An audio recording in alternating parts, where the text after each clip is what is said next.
They'll be taking your pictures. Yeah. Okay. All right. Let's bring it back to. Okay. So today we are going. Certainly a nice day, but it's nice to see so many people show up. Okay. So we will try to move this along. We have a busy schedule. We have at least 3 guest speakers today. Louise Jenkins, who's the stroke coordinator from Southwest,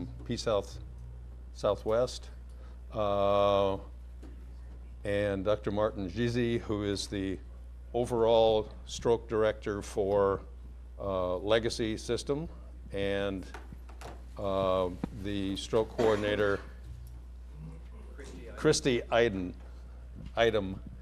from Legacy Salmon Creek. So obviously the subject today is stroke. We're going to have a couple of different presentations, but then some information from both stroke programs. Now, Dr. Cerise Bassin was to be here, but she's in the middle of the ICU right now, taking care of a stroke patient at Southwest. So the order of this today is we'll have Louise speak first and then go on to the Legacy program. If you want to. You want to turn that on? Yeah. Okay. Good morning. I understand that I'm trapped right here. I can't leave out of this area, so I'm going to try and use this one. If I wander off, they'll yell at me, I'm sure. How are you? I have to say, listening to Mark talk about the sobering unit and that serve van, the first thing that popped into my mind was a Stephen King novel.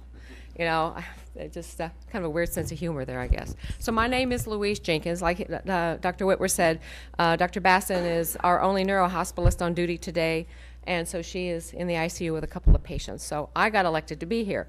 We put together this presentation before I went on vacation 2 weeks ago, and it's the last time I've seen it, so this is going to be a first review back of it. So the objectives of today are we're going to review the head and neck vasculature because primarily I'm going to be looking at the large vessel occlusion, the research about it, the identification and treatment of the large vessel occlusions. We're going to talk about the Pulsera communication tool. Have you all heard of the Pulsera communication tool that's coming like next week? Okay, well, we're going to show some demos of it and talk about it and answer some questions for you.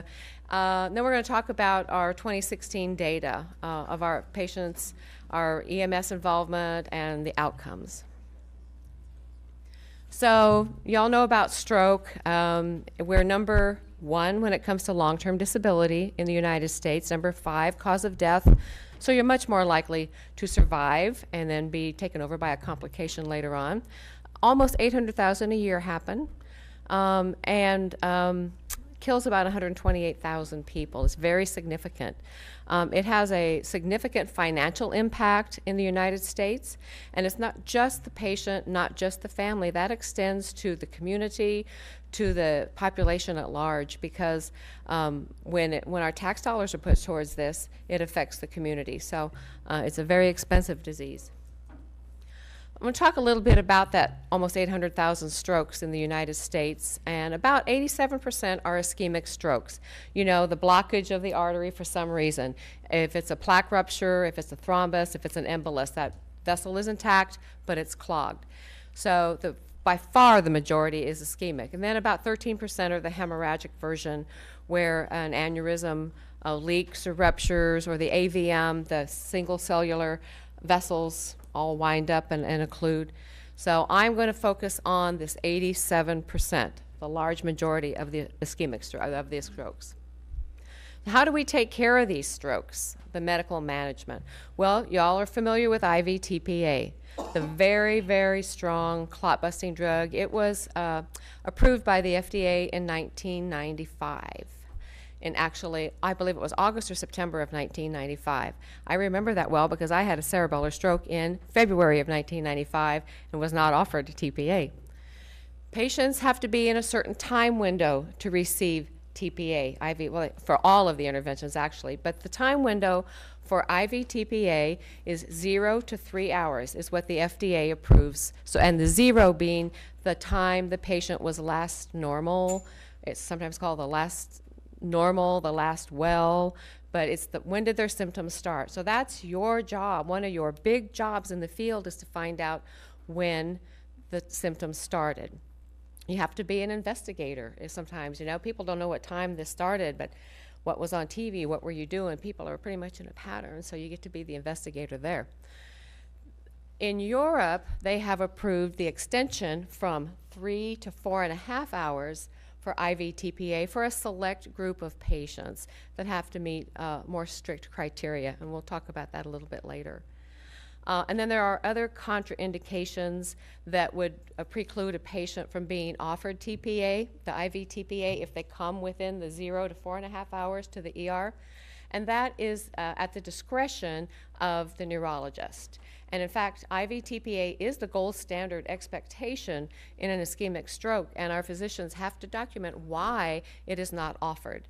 Litigation right now is higher on the side of why a person was not offered TPA as opposed to getting TPA and having a complication from it.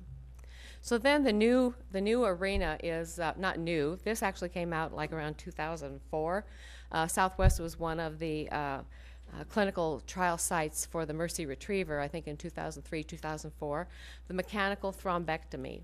And the mechanical thrombectomy is when we take the patient to the cath lab, just like having a cardiac procedure or a cardiac stent put in, we go through the groin, thread it up into the brain, and retrieve that clot in a different way and actually manually pull it out back through the groin.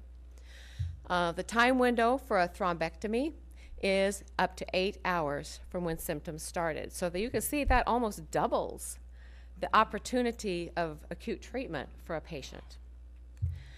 If the patient fails IV TPA, or they're ineligible for IV TPA for whatever reason, maybe they're past the 4.5 hours but not up to 8, they can qualify for the mechanical thrombectomy. And we're going to get into all these contraindications and indications later. Not everybody qualifies. That's one important thing that I want you to understand. Your job is to get them there on time, and then the docs will decide if they qualify. I just want to do a little quick recap of the vasculature of the head and the neck. I'm sure y'all just love talking about all this stuff. I remember being in nursing school and thinking, holy cow, who cares about all those things up there? But they are important because you truly only have 4 vessels that carry the blood to your brain. Your brain is your master computer. For years, the American Heart Association said, oh, your heart is your main pump. It's your main pump, but without your brain telling your heart to pump, it isn't going to happen. So your brain is your master computer for everything. And the 4 vessels that you have that supply your brain are your 2 carotids and your 2 verts that go up the back of your neck. That's it. So if a person has an injury or an occlusion in one of their vessels, they've lost 25% of the blood flow to that area that's served. So you have 2 parts of your brain. Looking at it top and bottom. The anterior is, your frontal lobe, your parietal, your temporal, and the top part of your occipital here. That's about 80% of your brain. That is served by your carotids. Do you have a pointer? Is there a pointer? Okay, thank you. Well, I guess I can't go show. Oh. Okay, I can point at the screen here. So these 2 that come up, they come up and they go on in here and they intersect into the circle of Willis. Y'all familiar with the circle of Willis, the little circle in the middle, and that's where the blood goes out into the periphery, into the brain. The mid-cerebral artery being the largest one. So the carotid's about 80%, the anterior. The verts, the vertebrals that come up the back, join into the basilar that go up into the circle of Willis, and it serves about the other 20%, which is your cerebellum and the lower part of your... Okay. The red dot in the center. I don't see a red dot. That's a line. Oh, sorry. Red line.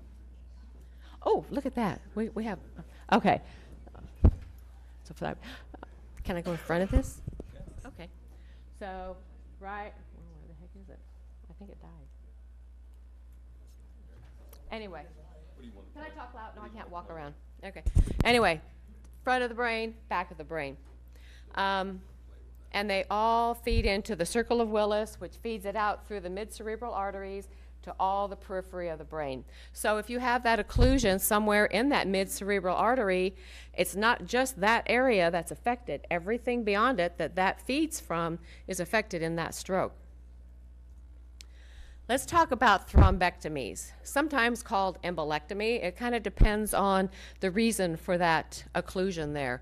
The thrombectomy happens there, the embolectomy, the embolus comes from somewhere else, maybe from a heart that doesn't beat regular and a clot that's thrown off and migrates up there. So, they don't have a pointer. So, as you can see where the diamond is, those two coming up, that's your verts, that's your basilar artery. That circle is as if they can see me here, the circle of Willis. That's your posterior brain. The two that look like hip bones coming up, I guess they're kind of like hip bones, yeah.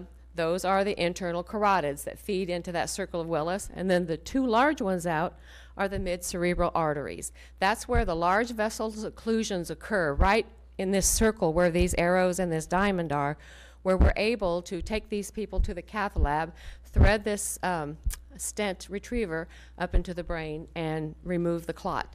So we cannot go out past probably the second portion, maybe a little bit into the third of the mid-cerebral artery, but beyond that it's just physically not able to be reached. So, but by opening these large vessels is really going to reduce the disability and improve the outcomes. New battery, all right, always good. All right. Well, now that I'm off, okay. So which patients would be the patients with a large vessel occlusion? So a patient who receives IV-TPA is the gold standard for ischemic stroke treatment. A patient should always get IV-TPA if they're eligible and have that opportunity to get the IV-TPA. So, but if they receive IV-TPA and it does not respond well, they could be a thrombectomy candidate. And successful opening of occlusion by IV-TPA alone, that mid-cerebral artery, that big artery that feeds a large portion, feeds that whole side of the brain, is about 35%. So having the thrombectomy option is a good option for the patient. The scope of the problem is that about 40 to 50% of patients, ischemic strokes, occur in the mid-cerebral artery. These patients have a 5 times higher risk of mortality, maybe not initially, but those complications really add up, and a 3-fold reduction in a good outcome. We're going to talk about how outcomes are measured. We have standardized ways of measuring the blood flow that comes back as well as outcomes. And then the patients, like I said, that respond poorly to IV-TPA. We have started at Southwest, if a patient gets IV-TPA and there is not almost an immediate response, some improvement, getting that cath lab ready. You know, they're alerted already that we have the stroke patient, a possible candidate, and they're mobilized early. And so successful reopening of the artery is associated with improved outcome, and that just makes sense. When the vessel's occluded, brain cells are going to die, and they die at a rate of almost 2 million a minute. As you can see, let's see if this works. Okay, this is the vessel coming up, and you can see right here, there's no vasculature over here. This is the stent retriever. We're going to look at a video in a little bit. We're gone up and they've removed it out, and then immediately the docs can see the vasculature that opens up. Now these patients have risk. There is risk involved in this. One is vessel rupture. Another is reperfusion hemorrhage. This part of the brain has been without blood flow for who knows, you know, if it was 2 hours until the IV-TPA and then maybe another 45 minutes until the cath lab was ready, so almost 3 hours without vasculature flow, and then all of a sudden it's like a garden hose. When you unkink it and that flow is established back at the rate it was, they're at risk for hemorrhage. So we have to do very close monitoring after this procedure for at least 24 hours. Oh, it's not that one. You get me confused with all this stuff to use here. Okay. Okay, so I said about 2 million brain cells die every minute with an ischemic stroke, and that's true, 1.9 million neurons. And the brain years, the average ischemic stroke evolves for about 10 hours. And it evolves until the body says, oh, I'm done. You know, it's a nice little encapsulated, not little, but it's an encapsulated dead tissue in the person's brain, and they will lose about 36 years of brain tissue life and have that disability. So that's why time is of such importance when you think this person may be having a stroke, assessing them and getting them to a stroke center. Let's look at the outcomes here. So the probability of a good clinical outcome over time is related to the angiographic reperfusion. And we don't do this blindly in the cath lab. The patient has to have imaging that shows exactly where that clot is. And the neurointerventionists don't go in there blindly and just try to find it. They'll do a CTA and they'll follow it on a screen that's probably almost twice as big as that, and go up and retrieve and get to this clot and retrieve it and pull it out. And then immediately they have to do what's called a Tiki score. That's going to be on, I think, the next slide, saying how much reperfusion they get initially. And the greater the reperfusion, the greater the outcome for the patient. As you can see here, it is time dependent also. So the perpendicular line is the probability of a good outcome. The horizontal line is the minutes from onset, or last known well, last known normal time. And as you can see, it starts up about 0.9% of a good outcome, and it's slow, and it drops off when you get up to double that. 200 minutes is about 3 hours, a little over 3 hours from onset. So that's the person that has come in and maybe gotten IV TPA, and then the longer we wait, the worse the outcome potential for them is. There's a lot of good data that talks about the benefit of having thrombectomy, embolectomy with or without IV TPA. And this came out in 2015. The American Heart, American Stroke Association compiled this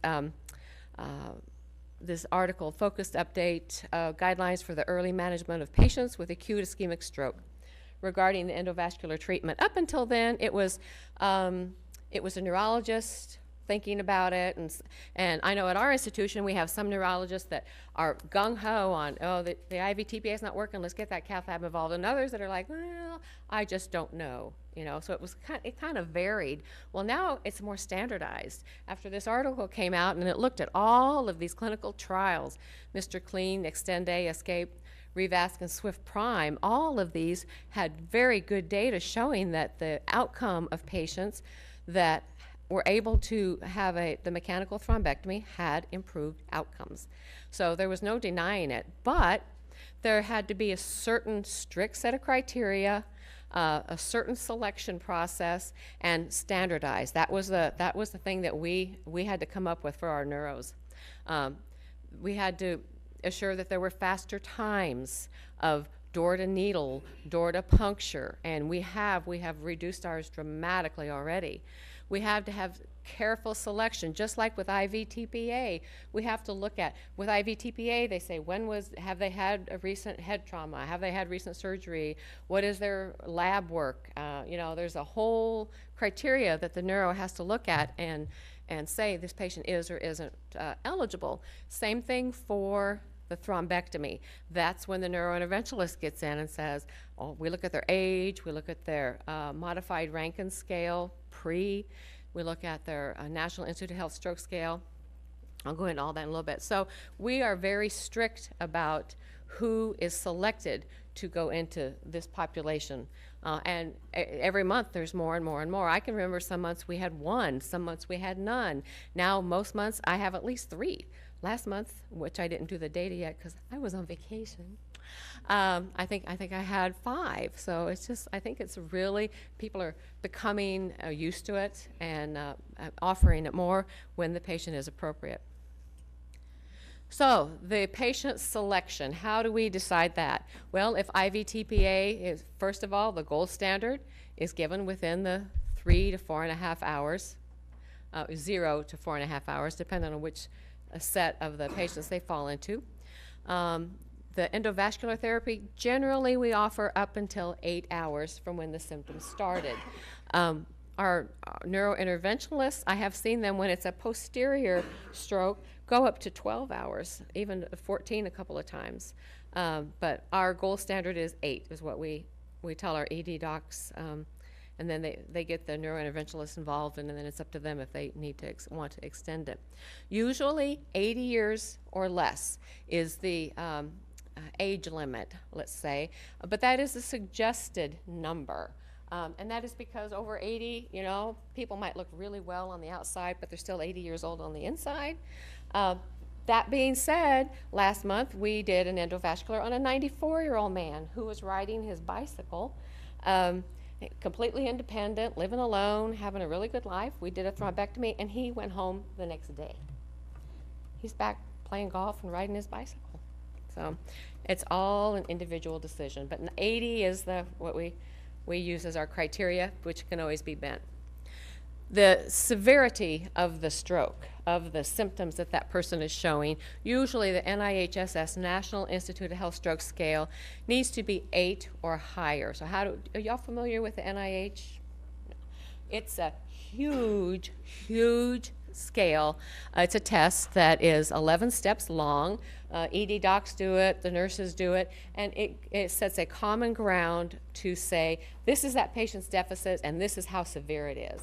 It's a great, great tool. It looks at all of your cranial nerves except one. And I saw everybody's eyelids drop when I said cranial nerves. Oh my God. But without your cranial nerves working, nothing works. That's what controls right there. So the NIH is an 11-step test, and each step is clearly defined how to test it. And 8 is a moderate stroke. You know, 0 to 6 in there or 0 to 4 is small, 4 to 8 is a moderate, and above 8 is a more severe stroke. And it goes to 42, and it's like golf. The lower the score, the better. So 8 is pretty significant, but when that large vessel is what's occluded, you're going to see a larger deficit.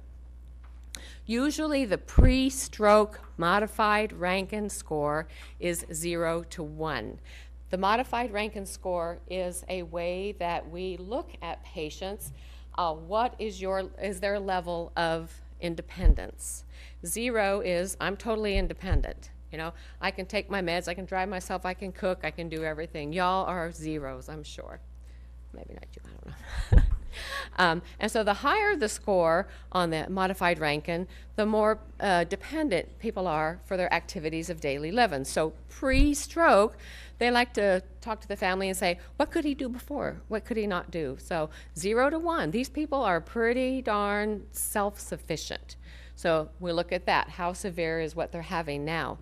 And then the imaging-based selection, CTA, MRA, documenting the clot in the right area, in that circle that I showed you with the arrows and the diamond, needs to be, we need to see the clot there and know exactly where we're going and get there fast. Salvageable tissue, penumbra imaging or collateral imaging. You know, when a person has a stroke, and this is the vessel, nice color here, that's the clot, you've got right away, the tissue starts dying right here. But there is this area around called the penumbra, and that's what's at risk of dying if that clot doesn't get open, if that vessel doesn't get open. So the imaging will show how big of the tissue, the dead is there, and the tissue at risk by doing the diffusion weight imaging, what we can save. So we look at how much is dead, how much is at risk, and it needs to be in a certain proportion for the physician to make the determination. And then a small established core by the imaging, so the part that's already dead can't be that big. So, and then, like I said, we need to have a rapid endovascular workflow. We need to have short door-to-needle times for IV. We need to get the cath lab involved early. We need to so we can get the groin puncture and get that retriever up into the brain as fast as possible. And we've made some big strides. We still have hurdles to jump over. And then we need to document the TICI score. You know, how much perfusion was opened as soon as that clot was moved out of the way. So we can watch for improvement there. Here's the TICI. Okay. Stands for thrombolysis and cerebral infarction. So a grade 0 means there is no reperfusion. They have tried to do and sometimes they get in there and they can't get past whatever is there, or for a reason, they get up to the clot, wrong one, and can't get past it, so no perfusion is obtained.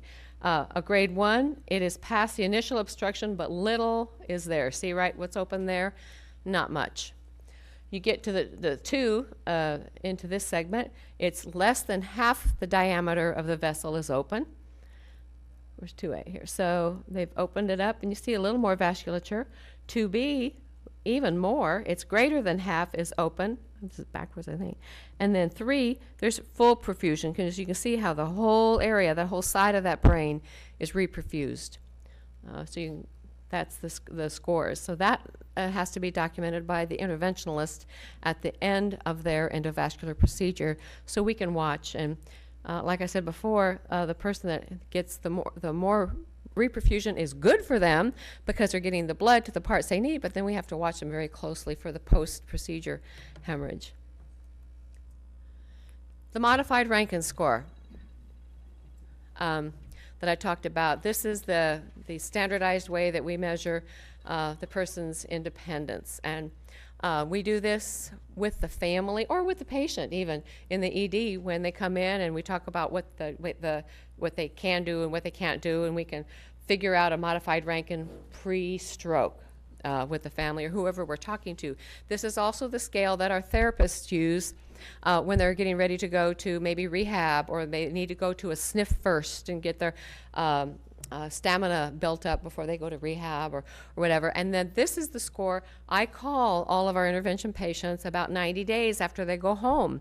And we do this over the phone. So it's I like the scale. I don't have to run out and see them or anything.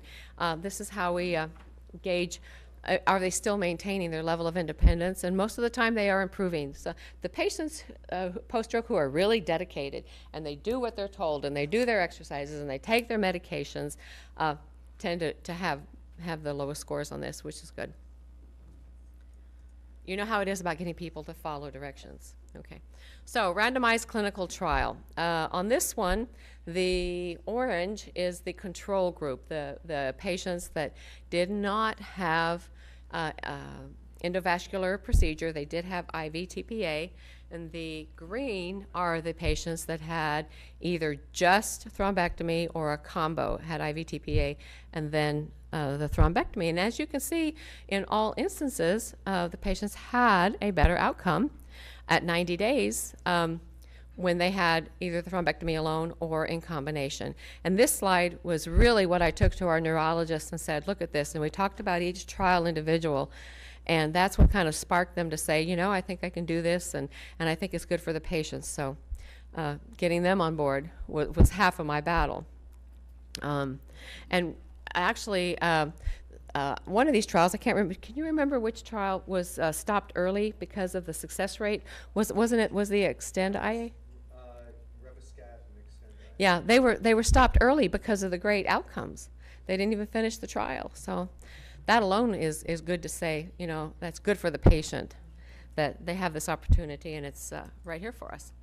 So let's look at the number needed to treat. What that means is how many people need to receive that whatever to have one success. So aspirin after stroke, you know, they have to be on an antiplatelet. So 100 people need to be treated to show a success.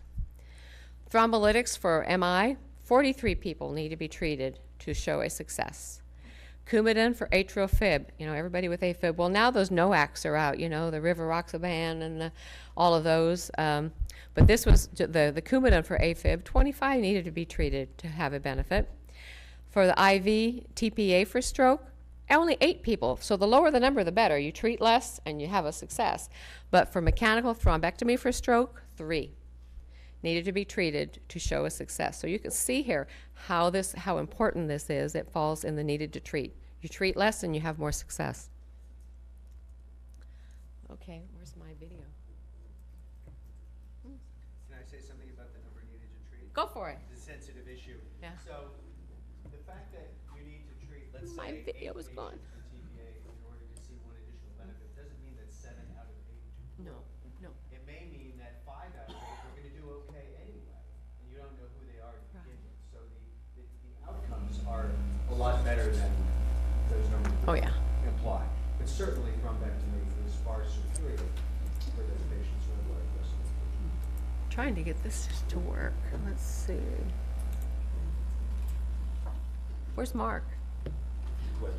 Good question. Because I can't get it to play. Well, I'll go on and he can come back and show this. Usually you have to click on that thing. Oh, I can't get it to show when it's open. Right here. See? There. See? There's nothing to click on, is there? No. Maybe just in the middle. That's going on. Well, we can go back. Yeah. Let's go back to. Okay.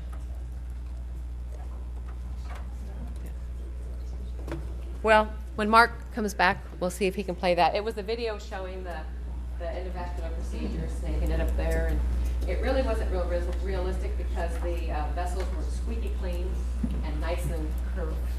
They're nowhere like that in real life. You're going the wrong way. Just going forward, yeah. Yeah, you want me to do it? There. There you go. There, okay, thank you. That's it, okay. We'll see if we can show it. So here is a picture of a revascularization. On the right is the, you can see there's no reperfusion distally, and on the left is after that little box. It was kind of cloudy, but that's the clot that they removed, and you can see the revascularization the immediate return to that area. These are some of the clots retrieved. I'm glad nobody's eating in here because it's really kind of nasty. That have been retrieved out. Let's see. I was real impressed with this one. This was an internal carotid, so that had to be really long. And they got the basket up to the distal end and got that. It was quite impressive. This little gizmo right here was the very first endovascular catheter called the Mercy Retriever, also called the corkscrew. And it's kind of hard to see, but it is like a corkscrew there with a point there. And they would screw it, put it into the clot, and then pull it out. And the problem that happened there was pieces would break off and go distally, and what I was told was that, well, little pieces that go distally would have a lesser effect for that patient than having the large vessel occluded. But now, by using this retriever, if we see that video, you'll see that this is threaded through the introducer, through the clot, then the introducer is taken out, and it is expanded, just like opening a vessel in the heart. They do this in the brain, and right away it opens up a path for blood to go through, and it becomes embedded into the clot, and then they just pull it out. They block off the blood so it's not flowing past it, and agitating, and they do little pieces at a time, and then they'll open up the balloon. And it doesn't happen like this. The standard cath lab is anywhere from 30 to 90 minutes, and it's all manual. The interventionalist is there and pulling manually and stopping and holding, so it's really interesting. And the one thing I did say to Dr. Shano, I was in the cath lab with him once, and I said, so did you play video games as a child? And he said, I still do. And so that's what it reminded me of. They're watching it all up there, and it's really cosmic, I have to tell you. So, and I want you to remember, some patients do go to the cath lab without IV-TPA. The majority of ours have had IV-TPA first. This is also the method that we use most for in-house strokes, patients that are there for something else, gallbladder or knee replacement, whatever, and they have a stroke in-house, because people that are there for a reason are already sick, so the chances are they're not going to qualify for IV-TPA, particularly if they've just had surgery on something. So it's this, how we work primarily for our in-house strokes. So this is the guideline I talked about that came out in 2015, talking about thrombectomy. It is available in the American Heart Association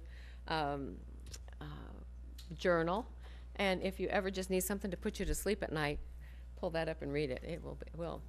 Some of the key points for the endovascular therapy are patients who are eligible for IV TPA should receive IV TPA. That cannot be stressed enough, that if they're within that 0 to 3, 0 to 4.5 hours, they should receive IV TPA first. The endovascular can be added on. If they're past that 3 to 4.5, but still within 8, absolutely, we'll look at that endovascular first. That's the gold standard, like I said, is IV. And the litigation, like, let me stress, is much higher when patients are not offered the IV TPA. And it's clearly documented why they didn't get it. Yes? TPA can be given at a later date twice, or is it a one-time thing? Probably just one time for that to, yeah. So, Yeah. You should not do it if Yeah. they've had a TPA administration within the last 3 months. But Yeah. beyond that, you can get it. Yeah. We've had a repeat, but it was like 2 years. Yeah. Patients should receive the endovascular therapy with the stent retriever if they meet the criteria. So the very strict criteria is that modified Rankin score pre-stroke needs to be 0 to 1. They need to be really independent to begin with. If the patient comes in and they live in a facility, a dementia facility, and they require assistance with their daily living, they can't take their meds or cook or whatever, that patient will not go to cath lab, might not even get the IV TPA, because what we do then is not going to cure their pre-existing condition. It's not going to cure the dementia. They're going to go to the same level of care that they had, and the risks of the TPA alone are bleeding. And then you get the risk of the endovascular on there, and that's where the neurologist has to weigh the risk versus benefit. So, and that's sometimes hard to explain to family. Causative occlusion of the internal carotid artery. We need to see where it's at. 18, we don't. Anybody under 18, we ship to Portland. Actually, we did a 17-year-old that had an occlusion, but a thrombectomy on that person, because it was he was at the very end of the time window, and he did well. But 18 is they have to be an adult. The NIHSS, as this says, of 6, and this was from let's see, I remember the 2013 guidelines. The other ones said 8. Aspects of equal to or greater than 6, and treatment can be initiated within 6 hours of symptom onset. We use 8. I think that's the 15 guideline. This is the 13. So let's talk about signs. You know, the sudden signs, the sudden weakness, the sudden speech, the sudden vision, and all that. That's the stroke in general signs. Let's talk about a little bit about left and right. You know, I talked about anterior and posterior already, 80 and 20. I'm going to talk about hemispheres, left and right, 50-50, or about. So the left hemisphere, you know, controls the right side of the body. Patients who have a left hemisphere stroke can show speech impairment. They can be mute. They can have lack of comprehension, called receptive aphasia. And I have to say, back in 2004, when I first started in stroke here, there were instances where patients were arrested and thought to be belligerent or uncooperative, but it was actually receptive aphasia. And the one instance, I was an ED nurse at that time, bless you, the patient was on mill plane and sitting on the curb and just kind of rocking, and the police got there and they went up to him and they touched this man, and he had no idea who they were, what they wanted. All he knew was that there were men touching him, and he was, you know, batting them off. He had no idea what was going on. And so it was EMS who got there that said, now wait a minute, we need to look at this man. He came to the hospital and he did have a stroke, and he had receptive aphasia. Today, that doesn't happen. Everybody, I think, is very, very good at picking up belligerent versus aphasia. The patient is always given the benefit in that instance. They can have a left gaze, look towards the left, right facial droop, and they can have a right-sided weakness with the left stroke. With the right hemisphere, slurred speech, expressive aphasia. Sometimes it's so slurred you have no idea what they're saying. Sometimes it just sounds like they're a little bit intoxicated. They'll have right gaze. They'll look towards the side of the stroke. They'll have left facial droop, left-sided weakness, and left side neglect. They might not realize what's over here. Left side neglect. It doesn't exist. And then there's the brainstem. You know, the brainstem back here under the cerebellum, that is where all of your life functions live. Your breathing, your heartbeat, everything lives in your brainstem. So, and people can have abnormal eye movements. That's from the occipital lobe that's in there. Nausea, vomiting, or vertigo. And let me tell you, this is what I had. And I had to lay down on the floor just to touch the floor because I didn't know where the floor was. So these people that have a sudden onset of vertigo and the room spinning think cerebellar stroke. It is not good. Difficulty speaking. Decreased consciousness, and there's something called cross signs. I've never seen this. I don't know if you've ever seen it, where they have a droop on one side and then they have a sensory deficit on the other. So have you guys seen that? Many times. Many? I haven't seen that one, so I thought that was interesting with the brainstem. No. This is the triage tool here in Washington. I'm not going to go in depth on this, but this I got from Dr. Whitwer. And so you do the FAST and then the stroke severity, and based on that you determine where to take a patient. And remember, IV-TPA should be the first goal. And I noticed on the copy I have here it says up to 6 hours, and we talked a while ago. Have you updated it to 8? This summer. Okay, so right now you're working on the 6 hours for thrombectomy. It's going to go up to 8 this summer. It's almost summer. Okay. So the emergent large vessel occlusion is a medical emergency. Up to about 50% of strokes, ischemic strokes, are large vessel.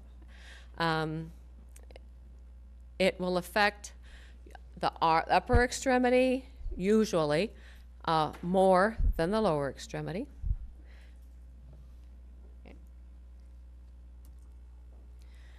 The most common presenting symptoms of the large vessel occlusion, emergent large vessel occlusion.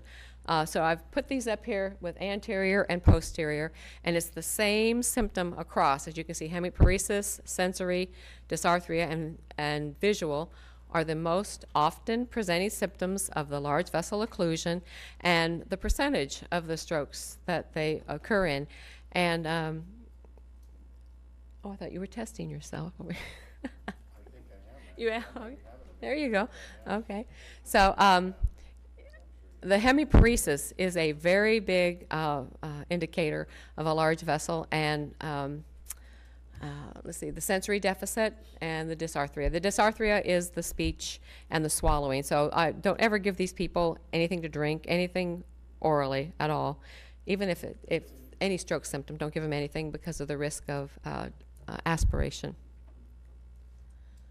I want to talk to you about Pulsera. Pulsera is a communication tool. I'm sure some of you have seen the video, and what's coming. This go live is next Tuesday.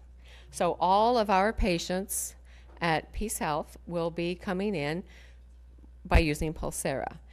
You have iPhones for every ambulance, and I think, you set it up so the ambulance is the identifier. Yeah, so you won't have individual accounts. So you will be using the iPhone there, and they're pink. Aren't you happy? It is based on the information that the provider needs to make a medical determination for treatment. So, when we get the HERE report and it's staticky or it's choppy and things get dropped off, it's not uncommon to miss information that really needs to be known. Well, with Pulsera, what is needed to be known is in the program. It's all right there. It is standardized what needs to be communicated. We'll talk about these other features. It is proven to reduce the door to treatment time by 10 to 40%. It puts everybody on one platform. And let me tell you, as the EMS who initiates the stroke codes, the STEMI codes, or the general patient in, you will know every step of that patient's treatment, acute treatment, for the STEMI and stroke, the ones that go on beyond the front door. Now, the general patient will stop when the patient gets to the ED, but you will know when the neurologist is there, when they've had their CT, when they've had their CTA, when their thrombolytics are given, and at the end of the case, you'll receive a summary. And you can look at that and see exactly what happened to that patient, what they got, what they didn't get, and why. There would be no questions unanswered. And if there are, you can always contact me. I'm moving back to the ED this week. I have to move, so I'll be around the ED a lot more.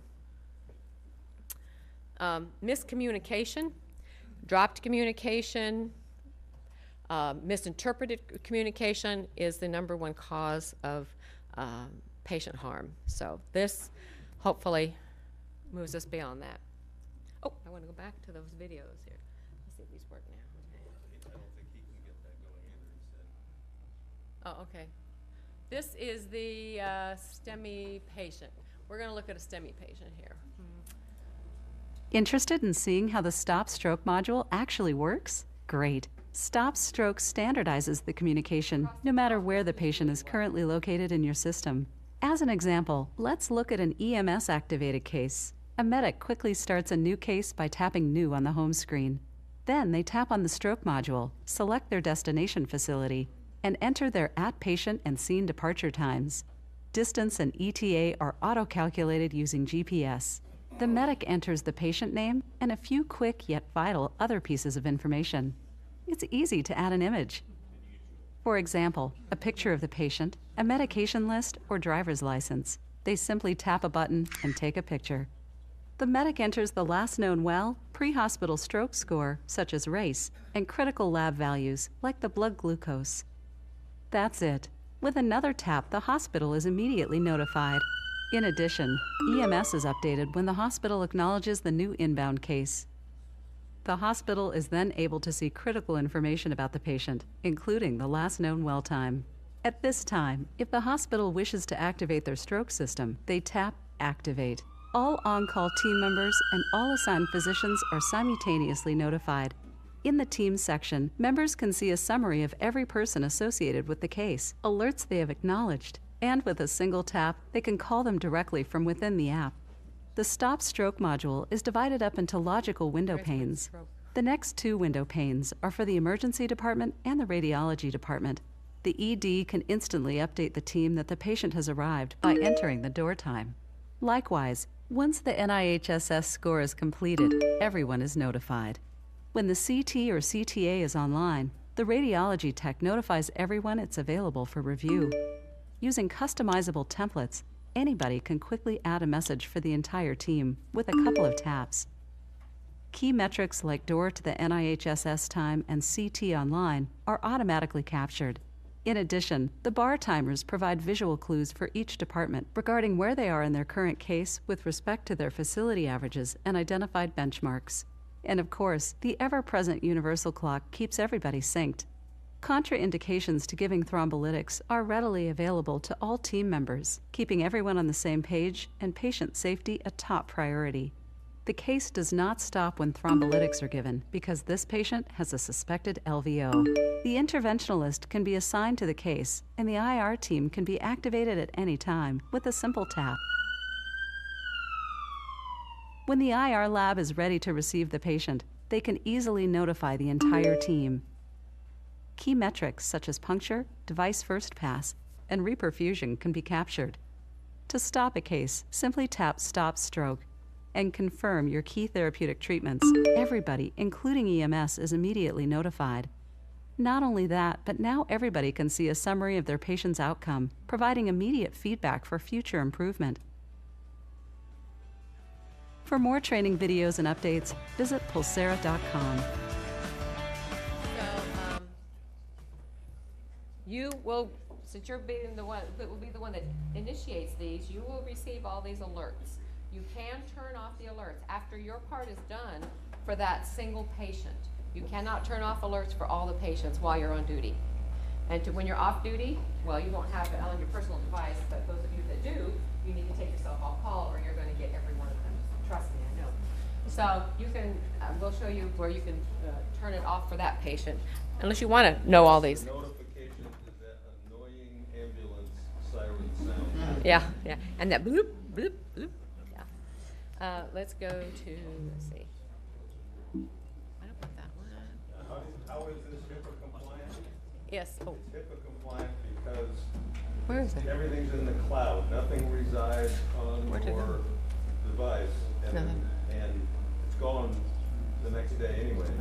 You get the notification, and then it goes away. This will live on the device for 24 hours. So at the end of the case, you can use the phone and go back to that patient and do your charting. All the times are logged in there. It's just a matter of, the only thing you have to enter is something in the patient name. And you can just put initials and then take a picture of driver's license or something like that.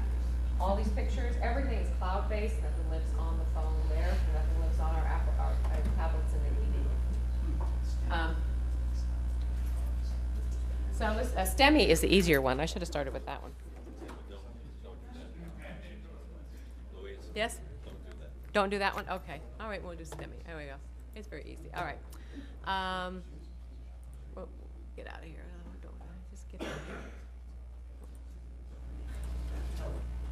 Ow. So is this replacing a hair report?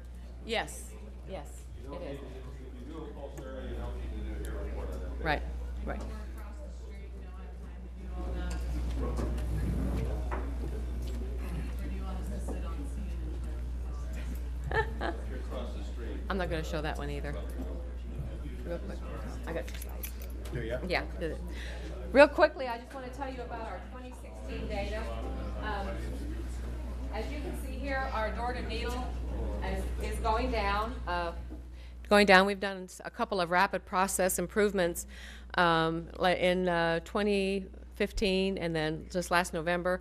And we're down to about 47 minutes for our door-to-needle for our IV TPA. And for our certification, we have to have 75% of our patients have to receive it within 60 minutes. We don't even fool around with 60 minutes. Our goal is 45. We don't even talk 60. So, but 92% of our patients, as you can see down here, receive it within 60 minutes. And out of those, 69 receive it within 45 minutes. That's something that we are held to be certified. Our door to puncture is what we're hoping Pulsera will help us with. Our average is 111 minutes. It needs to be 90 or less. This is the slide that I send out to Dr. Whitwer and Dr. Bell every month, and this shows the stratification. The blue lines are the stroke codes that you bring in to our emergency department. You think, you know, it's a possible stroke. The red line, you know, we have the two-step process, the stroke code, and then we have the 911 upgrade.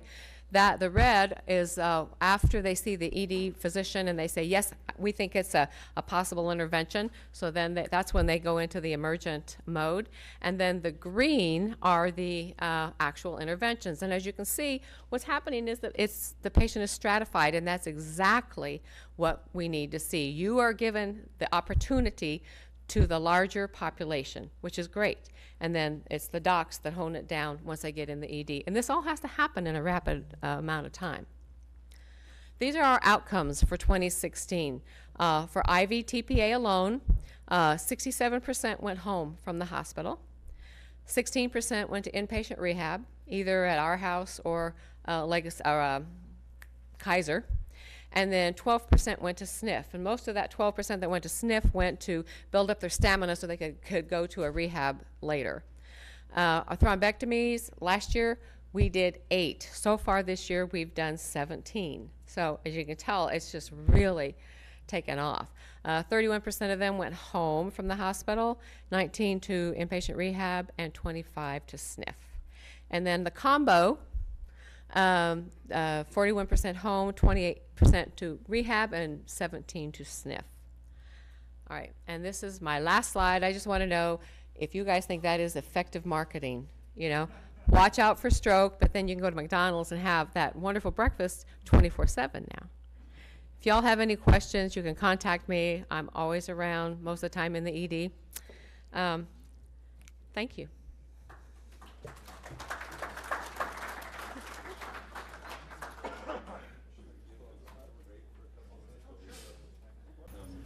All right, everybody. For the next part, we're going to talk about Salmon Creek Stroke Center, give you some of the data that we have up front. That'll be done by Christy Idem, our stroke coordinator, and then follow that by a short talk for posterior circulation stroke, the identification in the field and in the hospital. So, to begin with, Christy Idem. Good morning. Thanks for having us. I'm not going to stand too close to that. I talk loud enough. You can probably hear me. Let me know if you can't. taping. Okay. Yeah. So we're also an advanced primary stroke center. So one of 2 sites in your area. We do not have endovascular treatment. So our primary goal is to identify our patients that need treatment, and then we start TPA, and then we have the ability to transfer those patients. So that's just looking at kind of our certification levels and award statuses for the last 4 years. Sorry, Sure. we're taping. Okay. This. And is this working?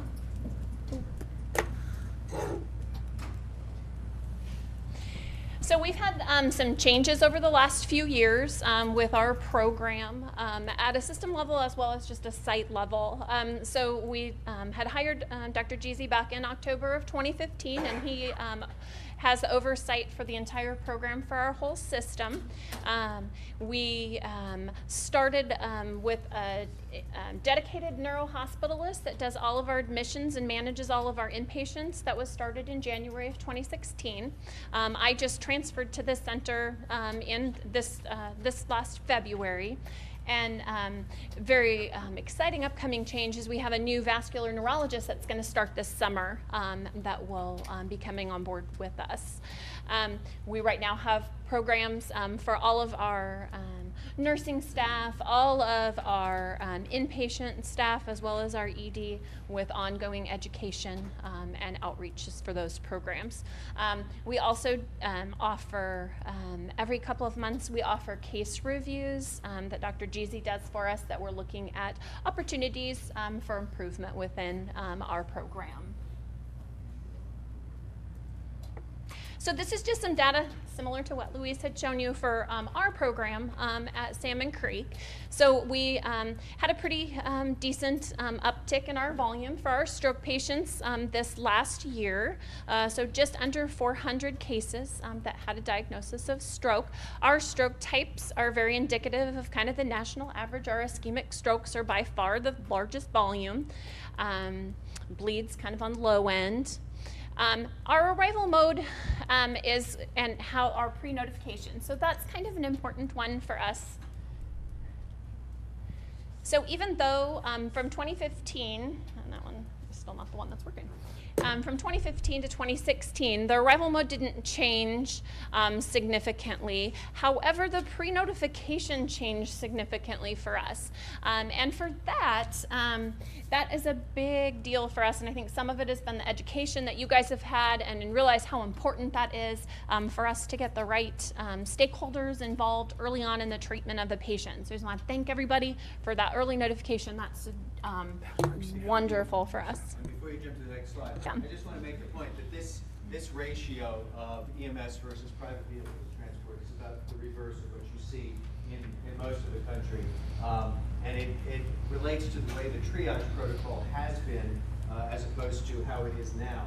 So it's going to be, your triage protocol now is based on the likelihood of a large vessel occlusion as opposed to a time limit, after 2 hours, after 3 hours, etc. And you'll see in the next slide some of our data showing the difference between the response times for private vehicle versus EMS. It really helps to have EMS transport and pre-notification as well.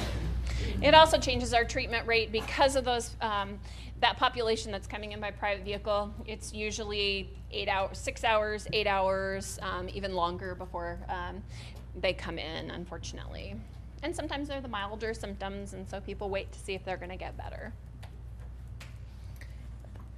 For that. So our this is all of our treatable patients within the last 4.5 hours. So we do treat up to the 4.5 hours if they meet that criteria. So our treatment rate has significantly increased from last year to this year, and part of it's because of the management of the program, kind of the more invested program directors and site leaderships. So we're gradually just trying to increase that treatment rate for our patients. So this year we already have a pretty good start with that. The target stroke, not necessarily important to you. Those are just, they have to meet specific measures for us to report them. Our total is usually much greater than those target stroke populations. The door to needle time is really the big issue here. I think nationally we all want to keep it below 45 minutes, so we're getting there. I think the next push is going to be for 30 minutes, and it is true. I think we can all say, if we get pre-notification from you, we can give drug in 20 minutes in many cases.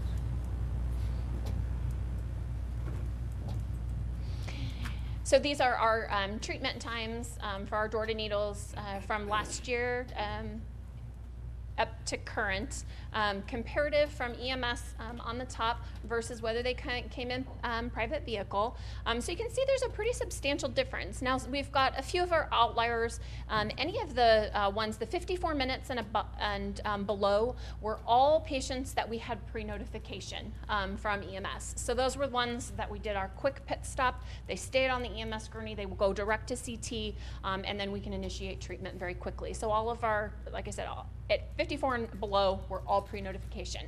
Our couple outliers that we had that were above 60 minutes, those were ones that had waxing and waning symptoms, so the decision wasn't made up front. Kind of the same thing, our 75 and our 87 were also, the stroke was evolving, so the decision was made after it continued to evolve. But that's just very important to know that we can almost half our time when we have that pre-notification. This is just a graphical depiction of the data on a TPA, on a standard TPA case that I mine the data, and then I communicate that to all of our stakeholders within the hospital. So this was a case that came in by EMS. We got pre-notification. The patient had been complaining that he wasn't feeling well, was that the in-laws told his wife, hey, I want to go home. She said, not right now. She hadn't seen him for about an hour and a half, went and found him kind of rolling around on the floor, garbled speech, and complete hemiplegia. Called 911, they did the stroke alert, got the patient there. Our top times here are our goal times. As you can see, we were well under our goal times for getting that patient treated. This patient actually had a door to TPA time of 35 minutes, largely in part because we had that pre-notification and we had everybody involved by the time the patient hit the door. The patient had a fantastic outcome, got TPA, symptoms resolved within 24 hours, went home with no deficits.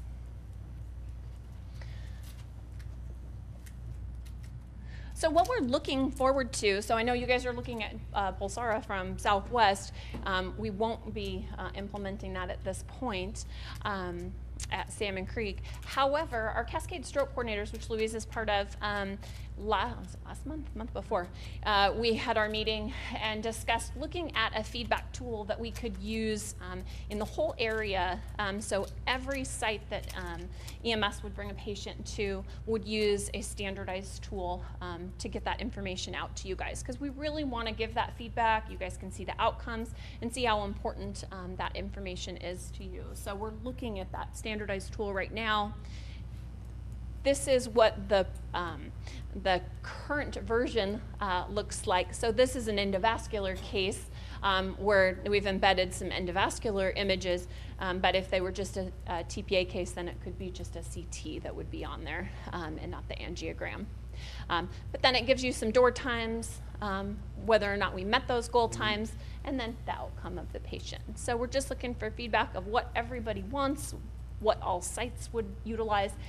And then your medical director then would disseminate that information, and so you're not going to have to piecemeal through 6 different types of case reviews to figure out what everybody's looking for. We're trying to really look at something that would be the same across all systems.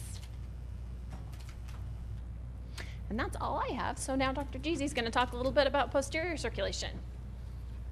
Thank you very much. So I wanted to talk to you about the identification of posterior circulation strokes. As you heard earlier, the majority of strokes are in the anterior circulation, the middle cerebral artery, MCA there, about 60%. But there are 15 to 20% that are going to be in the posterior circulation, and we really don't want to miss these patients. Along pointing out the significance of this, you're seeing lots of slides that look like this, right? You've shown us slides that look like this. We just showed you a slide that looked like this. And we're looking fundamentally here at the anterior circulation. We're interested in the middle cerebral artery. We're pulling clots out of there. But in fact, there's a lot more going on than just the anterior circulation. If we look at the brain from underneath, what we're seeing is this really extensive posterior circulation with vertebral arteries where the posterior cerebellar artery comes off, the basilar artery without which you cannot survive, and the anterior inferior cerebellar artery and the superior cerebellar artery all come off here. And I want to emphasize these over the next 30 minutes. There is also the anterior cerebral artery, I will point out, not to neglect any particular artery, but it occurs in only about 2% of the strokes, so we don't focus on that a great deal. The middle cerebral artery territory, Louise has already described the typical symptoms of hemiparesis, sensory loss, visual field loss, gaze deviation with or without aphasia. And these are the symptoms that we've all become very good at identifying using a variety of field tools. In the posterior circulation, we tend to have symptoms restricted to vision. Not entirely, but the vast majority of them are restricted to vision. So what you lose is the visual field on one side of the body. So right eye, right field, left eye, right field. Both of those would be the same in a single patient. Occasionally, because the basilar supplies both posterior cerebrals, you get a bilateral hemianopia, i.e. blindness. But interestingly, these patients acutely seem to not know that they are blind, so they will deny it. So you say, how many fingers are holding up? They say, 3. They just make up numbers. And you may just think that they're confused, and in fact, it's a neglect phenomenon. So fascinating, but makes it all that much more difficult to identify the stroke. The basilar artery cases, I said without it you really can't survive. If it is just a perforator, a small vessel coming off of the basilar, you may have less severe symptoms. So you might see a facial palsy that looks like a Bell's palsy. Lower motor neuron, upper face and lower face are both involved. It mimics a Bell's palsy. You may see misalignment of the eyes, either from a cranial nerve problem, 3rd, 4th, or 6th nerve, or something called an internuclear ophthalmoplegia, which is entertaining, but only neurologists seem to find it fun. You can see gaze palsies that look similar to what you see in the middle cerebral artery territory. 1.5 syndrome, I won't go into that, but that's another neurology fun point. And then severe dysarthria, so that the speech may be almost incomprehensible. They're not aphasic, but it's hard to understand them because they're slurring so badly.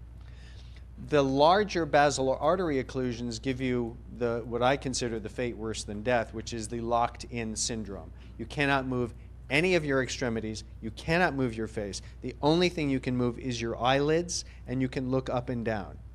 And there have been horrifying cases in the literature of patients who have been presumed to be in coma for years and who are discovered to be locked in. So they've been awake for years, and simply we didn't know it until they were examined thoroughly. So obviously we want to identify all of these. With the use of CT angiography in this era, we're not missing these cases very often. Another posterior circulation syndrome with the posterior inferior cerebellar artery. It comes off the vertebral artery in that diagram I showed you before, and it gives you an interesting syndrome. Ipsilateral facial sensory loss, contralateral sensory loss in the body. So this is one of the cross syndromes you described before.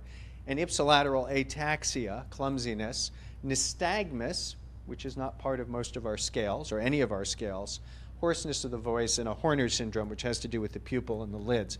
So it's a very interesting but very common posterior circulation syndrome. There are others, and I did this not exactly as a joke, but to sort of tease you. Ocular motor palsy with contralateral ataxia. So one eye's not moving and you're clumsy on the opposite side of the body. Dejerine syndrome, tongue weakness, contralateral hemiparesis and hemisensory. Foveal syndrome, gaze palsy here, contralateral hemiparesis. So it goes on, but what is the common theme here? Well, exactly as Louise had said, it's about crossed syndromes. So it may be motor on one side, sensory on the other. It may be sensory face on one side and body on the other. It may be ocular motor on one side and weakness on the other. The other common thing in the posterior circulation is that patients frequently present with vertigo. A real challenge for us in the emergency room, is it an inner ear problem or is it a stroke? We really want to assess these patients carefully to figure it out. We'd rather have them come in very quickly via ambulance so we can sort it out in case they are strokes. Ataxia, clumsiness, is a common manifestation of posterior circulation, and one of the only things that really shows up on our scales, the NIH stroke scale, and then rarely the quadriparesis, for instance, the patient who's locked in. So identification of these syndromes generally requires examination of the eye movements in addition to the elements of the NIH stroke scale, which I'll talk about again very briefly. And I'll point out that even the NIH stroke scale does not address the question of crossed symptoms. So briefly, give me a minute or two with this. The NIH stroke scale, we start out with how alert is the patient? That's 1A. Next we say, what month is it? How old are you? So we just get a brief sense of orientation. We say, make a fist with your hand, open it, close your eyes, and open them. So can they follow commands? That's an aphasia as well as orientation issue. We ask them to look all the way to the right and all the way to the left. And if the eyes are misaligned, it's true, they do get a point for misalignment, but we're not saying, ooh, that's a cranial nerve finding, that's posterior circulation. We're just saying, the eyes aren't moving very well, there's 1 point on the NIH stroke scale. We check visual fields. Can you see on this side? Can you see on that side? We check each of the quadrants, and that does help us identify a posterior cerebral artery stroke, but it doesn't really distinguish between a middle cerebral artery stroke, which may get the visual fibers, and a posterior cerebral stroke, which gets the neurons. They look pretty much the same, so you can't distinguish anterior from posterior. We look for facial palsy, and it's true, if they have what looks like a Bell's palsy, we give them an extra point compared to if it's just lower face, but it doesn't jump out at you as posterior circulation when you're just giving a total score. Motor arm and leg, not surprising. We do look at ataxia. You can get up to 2 points for ataxia. We check sensation, but we just say whether it's present, reduced, or absent, and you would not know if it was a crossed sensory syndrome. Language gets a lot of points for aphasia. Dysarthria doesn't really distinguish anterior from posterior. And then the extinction or hemi-neglect is an anterior circulation syndrome. So, to give you the flavor of what we're looking for with the NIH stroke scale, this is a preview to the scales you're doing in the field, middle cerebral artery, most of these elements are all attributable to the middle cerebral artery, and I don't blame them. 60% of the strokes are occurring in the middle cerebral artery, but that still leaves us posterior circulation fans out of luck. The posterior cerebral artery, for the most part, it's just vision that's affected. Occasionally, the territory is so large, an anatomical variant, that it does involve sensation or strength, but that is unusual. Vertebrobasilar, well, level of consciousness if you have a locked-in type patient. Gaze is affected. Ataxia is good, and dysarthria. So there are some elements if it's the vertebrobasilar, but when you talk about these syndromes that I gave you before, the ICA territory, the only thing we'll see is ataxia. So you'll get at most 1 or 2 points, at which point many treating physicians would say, oh, that's not really much, maybe we won't give TPA. We're pushing against that. Hopefully that's not the case anymore, but historically that has been the case. The superior cerebellar, only ataxia. The posterior inferior cerebellar, ataxia, and maybe dysarthria. It's really hoarseness of the voice. So hopefully I've made my point here that the NIH stroke scale really does not look at the posterior circulation well. Well, what does this do to us? Well, it results in a lot of delays. So this is a 2017 study looking at 71,000 stroke patients over a 12-year period in which nearly 12,000 of them were posterior circulation. And the median time to presentation, meaning were the patients aware, did they call 911, did they come in via private vehicle, was an average of an hour later for starters. And then half the frequency of treatment with TPA compared to anterior circulation. And their median NIH was lower, not surprisingly, but not that much lower. So we were just, I think, failing to recognize them as strokes as quickly as we should. When we did recognize it, the average was 13 minutes longer, and that's a lot of brain cells being lost in that 13 minutes. So it is impairing the patient's recognition and our recognition. When we look at factors overall affecting the accuracy of a pre-hospital stroke diagnosis, so you've called a stroke code, is it a stroke or not? Or you haven't called a stroke code, and was it simply missed? They looked at the elements that were significantly associated with missing them. So here's the statistic. In this particular population, 62% correctly identified, 38% missed. That's most of the world. Those are our statistics. Most commonly missed were bilateral weakness, sometimes thought of as diffuse weakness. Well, what do we see in basilar artery? Bilateral weakness. Dizziness. Well, again, we said we see vertigo in the majority of the posterior circulation. And then headache, which is a pretty non-specific symptom, so not a posterior circulation issue per se. In the ED, so this is now being missed by us, either the ED physician or the neurologist, the cases that are missed. So there was a substantial number of strokes initially missed, not called a stroke, but ultimately seen as stroke during their hospitalization. The significant association, again, dizziness, nausea, vomiting. We think it's GI, we think it's inner ear. It turns out it's actually, in most cases, posterior circulation. Gaze preference, which can be an anterior circulation symptom, as we said before, was not missed. That actually helped. So what are our stroke screening tools? There's a whole bunch of them. You're familiar, obviously, with at least one of them, but probably several of them. All of these involve facial droop, arm weakness, and speech difficulty, the FAS of FAST, right? Only two, one of which is new, the BFAST, include vision. So FAST is face, arm, and speech. BFAST involves the addition of balance or coordination and eye problems, and that can be either vision loss, typically monocular, the way it's written at least, or misalignment of the eyes, diplopia. So that's starting to bring in posterior circulation, but for the most part, it's not in any of the scales that we are using. Well, the next issue now with a two-tiered approach to stroke identification is to look at large vessel occlusion, or the probability of a large vessel occlusion. So we need to look at those scales as well. So the FAST-ED is face, arm, speech. You add in eye deviation and neglect, not particularly posterior circulation oriented, right? It's more about a large MCA stroke that's going to give you a gaze preference and a hemi-neglect syndrome. Positive requiring greater than or equal to 4. Well, think about a patient with a vertebral artery occlusion. They're going to have some nystagmus, they'll have some vertigo, but they're not going to have any of these problems. They might have face, and it's not going to be enough to rise to the significant level of a positive FAST-ED score.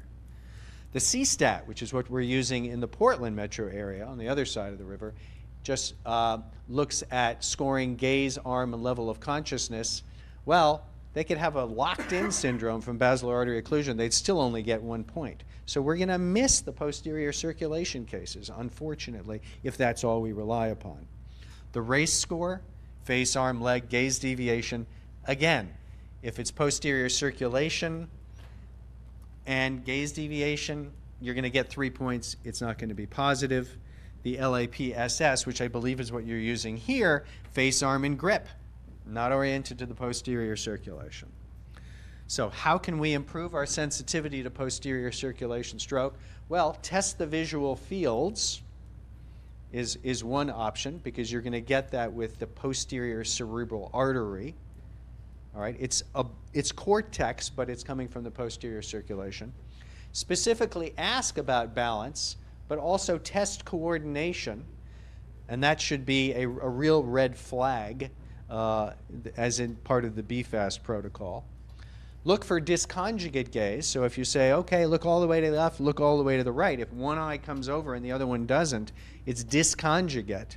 And that is a posterior circulation syndrome, not an anterior circulation syndrome.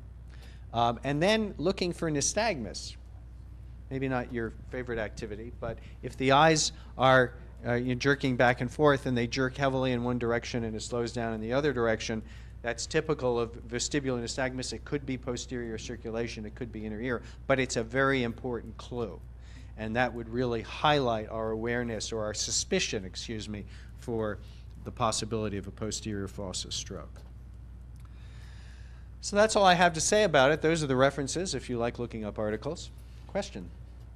In your findings there, I don't hear anything about unequal pupils or dilated pupils in the stroke patient. Yeah, so the question is about pupillary asymmetry in the stroke patient. So typically not involved a great deal. In that Wallenberger lateral medullary syndrome, I said there was a Horner syndrome, and that's a really subtle difference. But the big blown pupil is more of something you're going to see with a herniation syndrome or an intracerebral hemorrhage.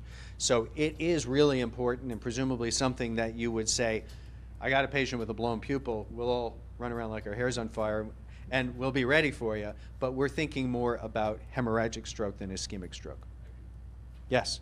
So on the one slide you showed that 100 and some cases were missed out of the 400, so that's 25% of those cases. Clearly, nausea, vomiting, vertigo, you're looking for a medical. Mm-hmm. Did that 25% change the protocol as far as the consideration of a differential diagnosis of the stroke? Or?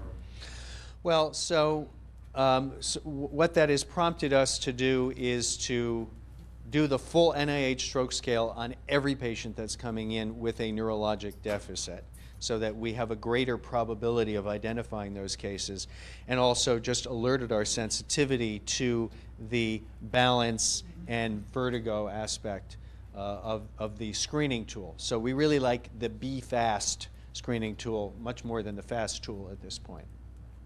Yes? And vertigo, does it have to be associated with a headache?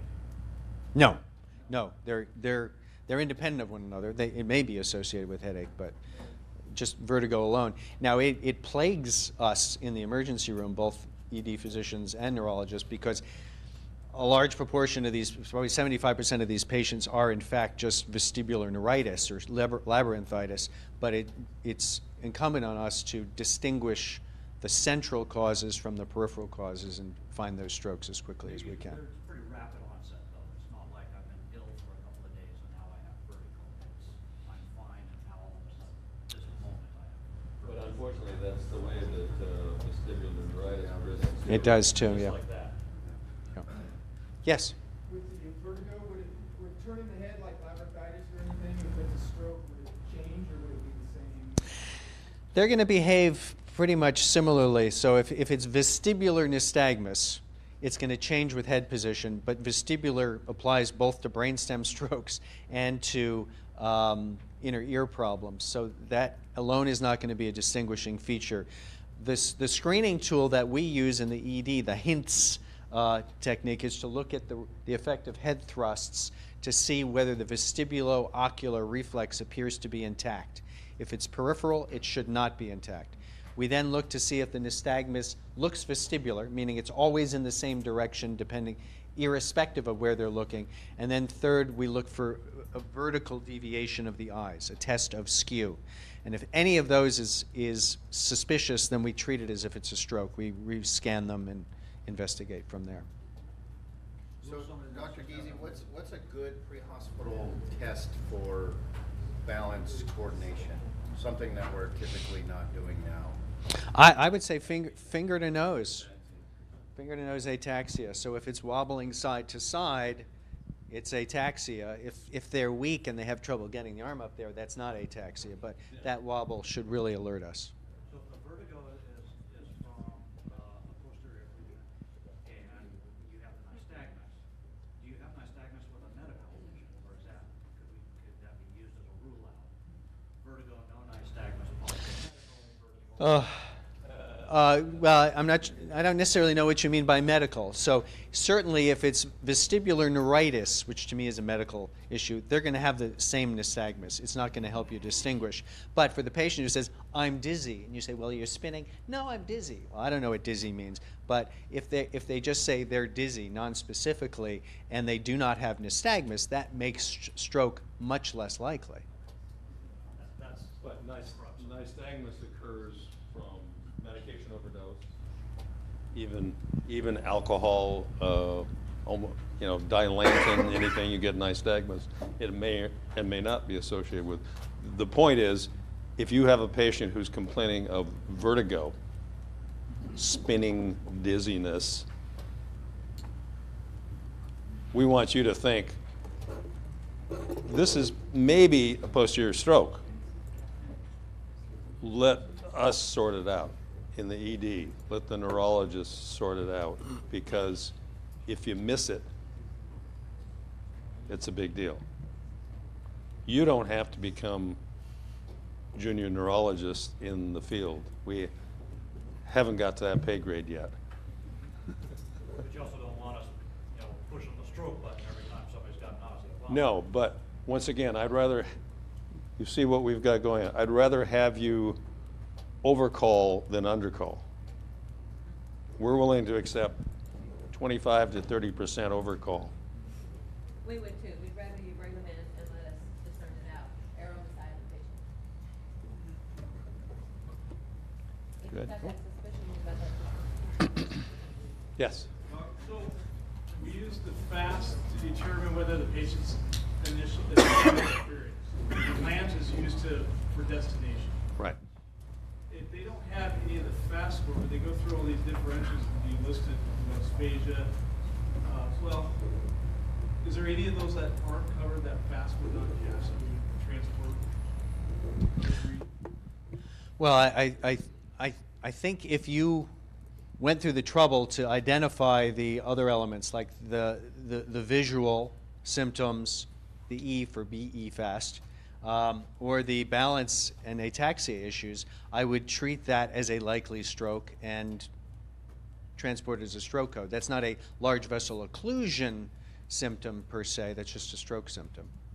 But I'll leave it to you whether it's official or not. Yeah, no, we change our orders twice a year at the most, and we're going to be doing an update of stroke orders in July, August, and we will probably we'll probably do an educational thing and go to the B fast, so that we get the posterior strokes, and we'll be way ahead of the curve in Washington then. And then in the long run, the destiny probably, and we're in entire agreement, probably the destination for the hospital of the hospital should be entirely driven by whether you think this is a large vessel stroke or not, because that's the difference.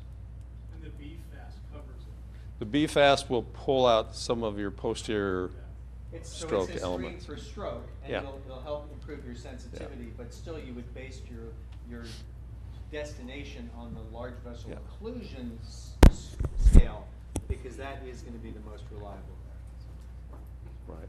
Then we can do a B right score too.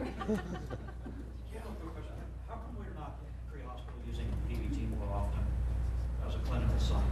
I mean, they do it almost immediately at the hospitals. Using, Breath test. Alcohol breath test. Why don't we use it pre-hospital?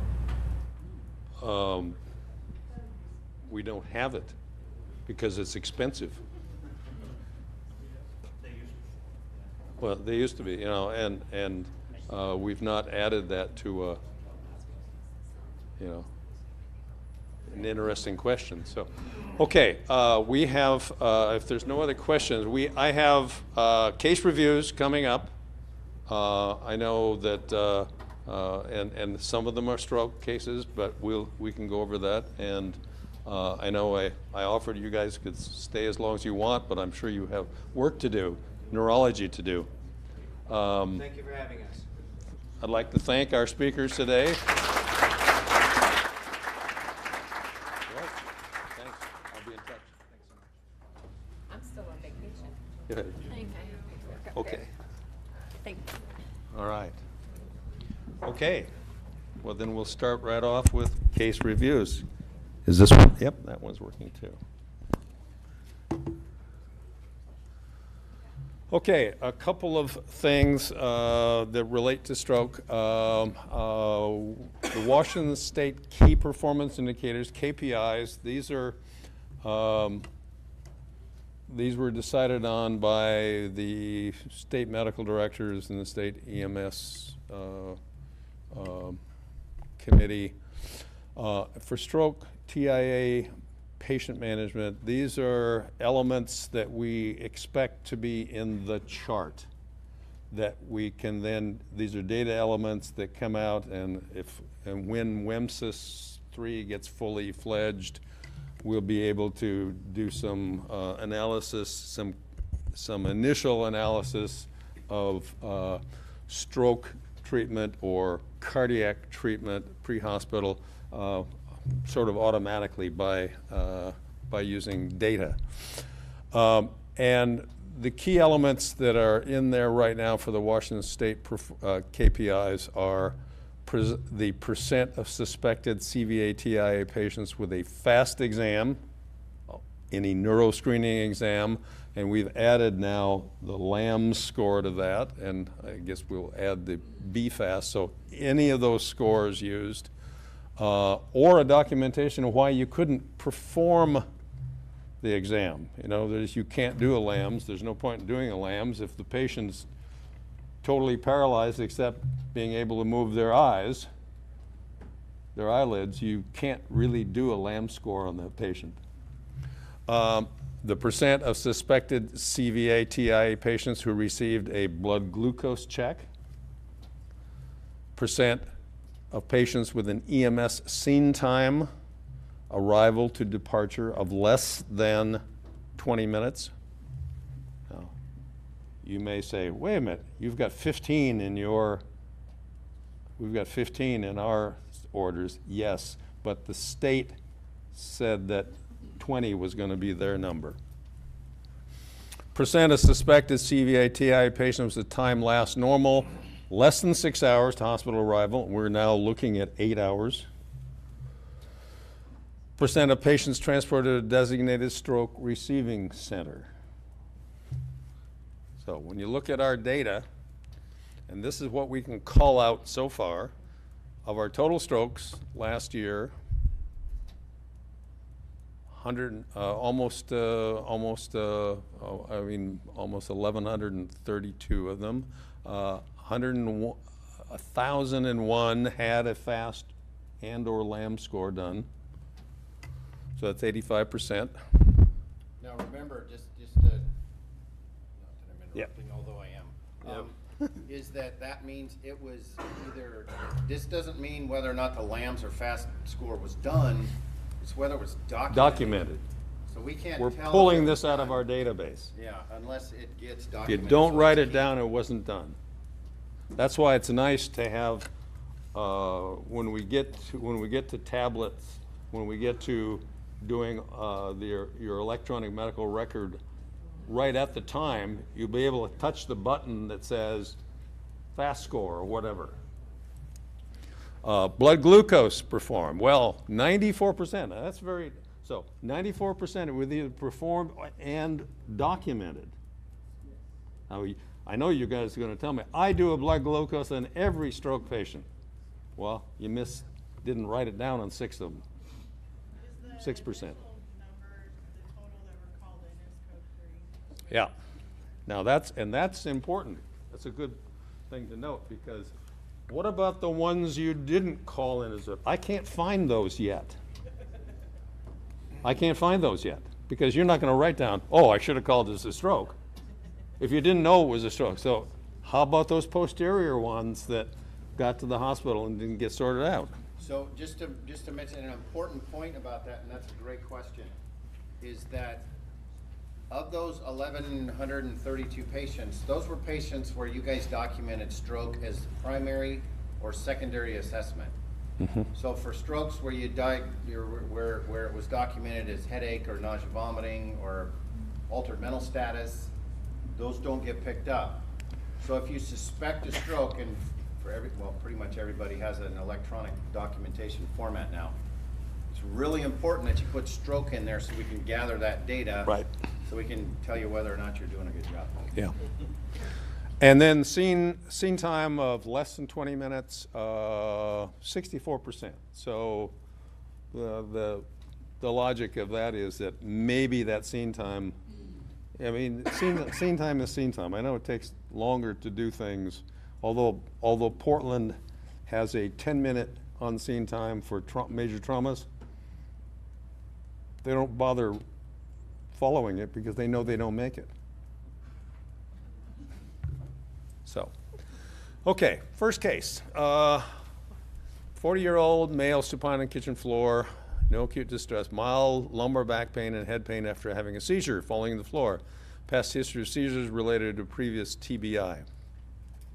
Family reports patient had a seizure today about 20 minutes, lasting about a minute, followed by unusually short postictal period for him. Usually it was only a minute, roughly. Patient fell during the seizure, hit his head on the counter, reports he had a left-sided facial droop, slurred speech, administered a dose of, they gave him sublingual Ativan after his first seizure. GCS is 14, which is his baseline. Everything looked okay except a hematoma on his forehead. He had dry blood in both nares. Nose was swollen, smacked his face. Otherwise appeared to be okay, moved all 4 normally, and normal sensation. Blood pressure, etc. wasn't unusual. First response was holding manual C spines. He put him on a seat collar, put him on a long backboard, moved to the ambulance. Began code 1-2 legacy per family request. Okay, what's wrong with that? Family request, known seizure. Why do you have him in C-SOP spine precautions on a long backboard? Because he smacked his face and you're trying to rule out, this is going to be a trauma. Except happily, he has now a generalized tonic-clonic seizure lasting about a minute, got some Versed. And after a brief postictal period, he's not moving his left side. Remember, the family said he didn't seem to be moving quite as well after the first seizure. Let's see. Oop. Family reports the left-sided facial droop and slurred speech after the first seizure, but then it went away. It was okay by the time you got there. So now he has this generalized tonic-clonic seizure, and he's not moving his left side. Left facial droop, flaccid left arm, left leg, upgraded code 3 and went to P-South for possible stroke intracranial bleed. Vitals still seem to be okay. If he had intracranial bleed, I would expect to see his blood pressure and heart rate to be a little different than that if he had significant intracranial hypertension. So, our assessment rule out stroke, IC bleed versus Todd's paralysis. Well, it turns out that this was Todd's paralysis. Good old Todd. Which is a brief period. By brief, I've seen it reported up to 7 days after a seizure. Most of the time it's within the first several hours. Paralysis, which may be partial or complete, occurs. It's a transient paralysis after a seizure. This guy had never had one reported before, apparently. Usually subsides completely, but of course it can be confused then as a stroke.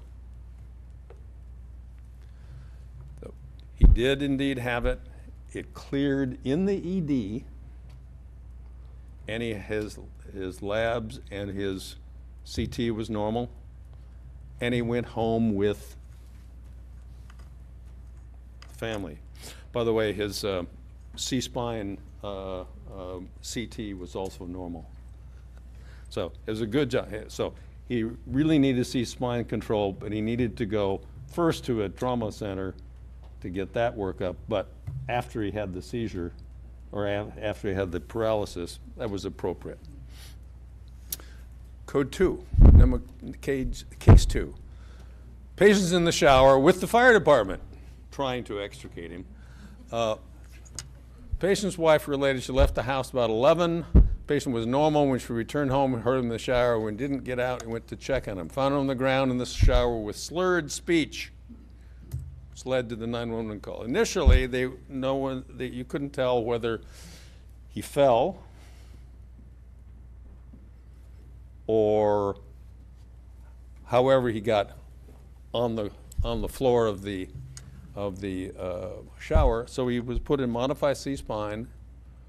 After further questioning, if there was any trauma, he just sort of slumped. He was showering, began to have trouble, which led him to collapse.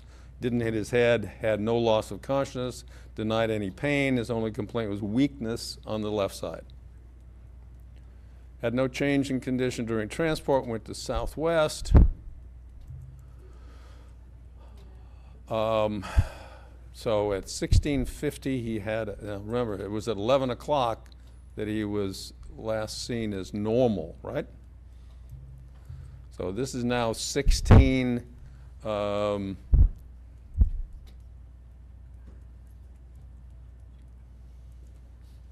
I get the right case or I'm in better shape.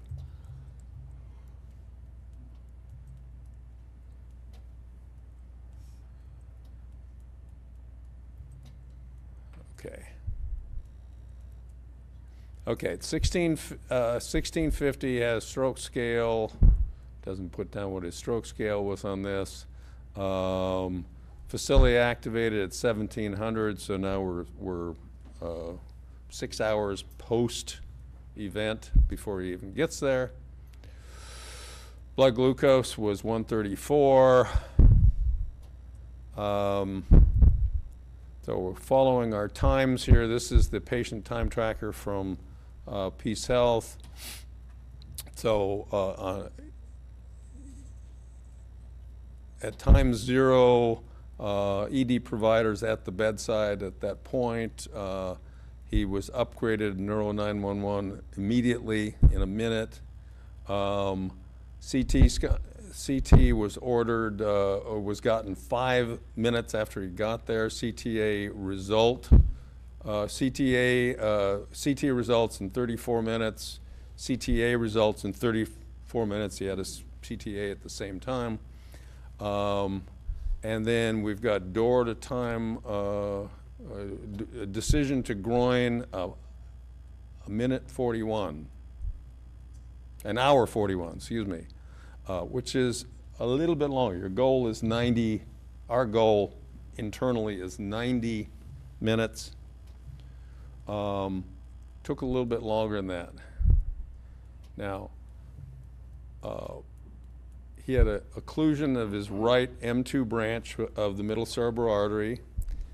Thrombectomy was done. 80% of the organized clot was removed with Solitaire devices. He had some residual emboli in the distal branches of the parietal lobe, which you can't get to. He denied headache, visual, motor, sensory. He had a slight residual left weakness. This is the next day. They thought possibly he'd had some head trauma while skiing, which was being evaluated as maybe a reason for developing a clot. He was then transferred to 6 Tower, ambulating, eating normally, a little bit of overall weakness of his left face and sensory loss, but home to outpatient therapy on the 4th day, and was doing well and continued outpatient therapy and did well. Now, he went immediately to thrombectomy without TPA because he was out of the TPA window. She didn't come home and discover him for, he was at 6 hours at that point. So,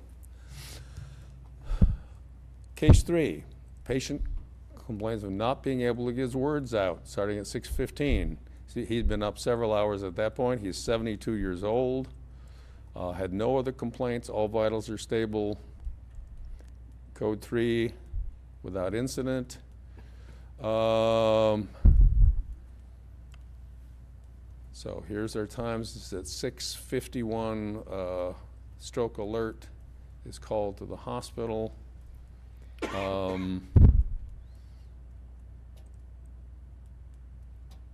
His GCS is about 13.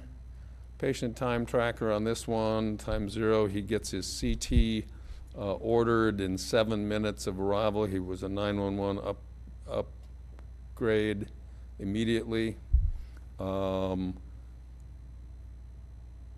CT results are out in 21 minutes. CTA results are out in 46 minutes.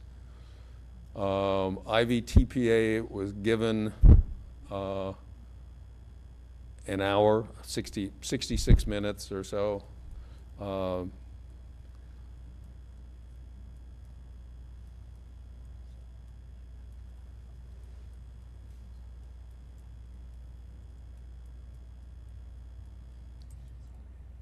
So he had a delay in getting his TPA because he had this is the waxing and waning symptoms. He started with aphasia and dysarthria. It got better. He ended up with either an occlusion versus a very tight stenosis, left middle cerebral artery. He got up in the ED, went to the commode without problem. Then he had his slight facial droop was gone. And then after the TPA monitoring, he was totally deficit-free in 24 hours. So his door to needle was prolonged to 76 minutes. Rather, we'd like to see it under 60, and certainly under 45 would be even better, but because he had fluctuating symptoms. And those are the hard ones to sort out, because how do you sort out when somebody has a symptom and shows up and then all of his symptoms go away? You say, well, this is probably a TIA. And then they come back. So this is kind of a red flag where we have to kind of watch these guys really closely. Case 4. This is quite an older gentleman. The son and his mother were at home with the patient eating food when he went limp. Suddenly unable to talk to them, making no attempt to talk or even move his arms or legs. Then he vomited twice. Now, they related that he has dementia, but his normal baseline is some confusion, but he's always able to talk, converse, is self-ambulatory, and takes care of himself, except doesn't do his own cooking and stuff. Patient had no physical complaints, but was up most of the night, which was unusual. So he's sitting in a recliner.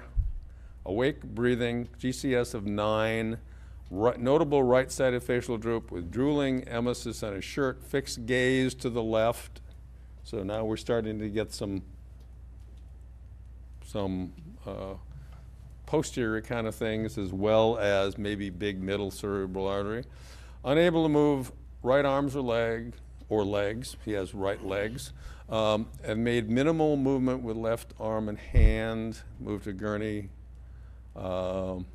He got an antiemetic. Went to CT immediately on a gurney.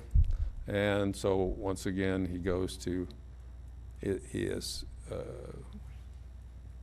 stroke team is immediately done. His time 0, he gets a neuro upgrade shortly after arrival, about 14 minutes, but he's to CT. He gets an IV TPA bolus by 31 minutes into this. Decision to go to the cath lab, door to groin is 2:43. Now that's a long time.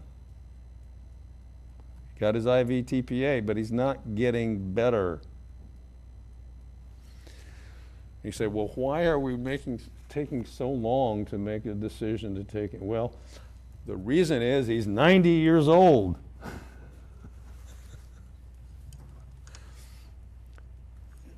He was still mute with right hemiparesis. The family was interested in a thrombectomy.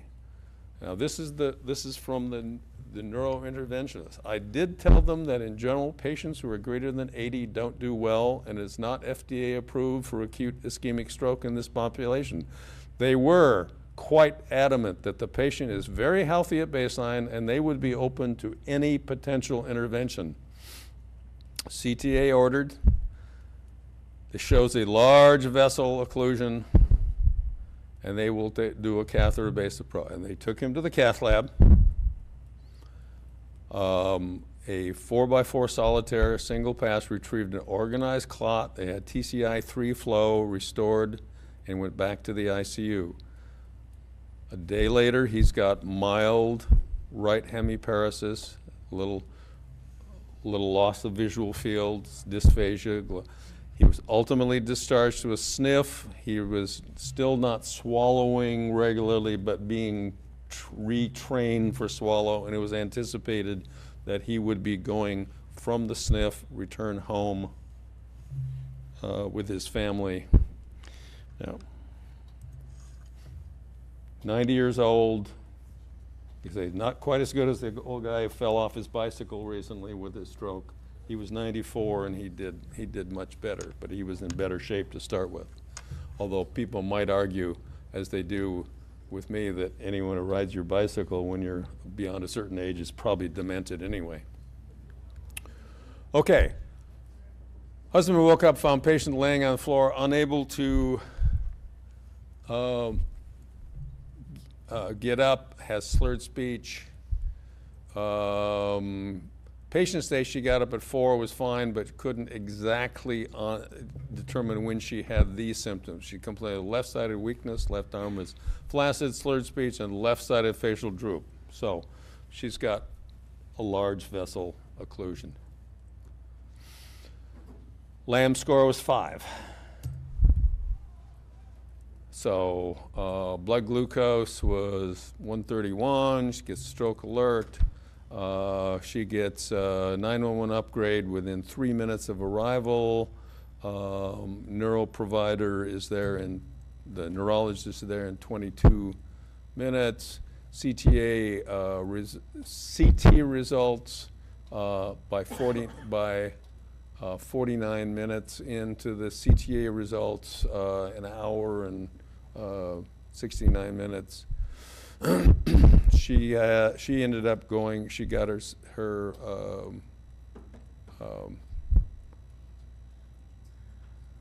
she didn't get TPA because we didn't know the onset of symptoms. So she went right to the cath lab.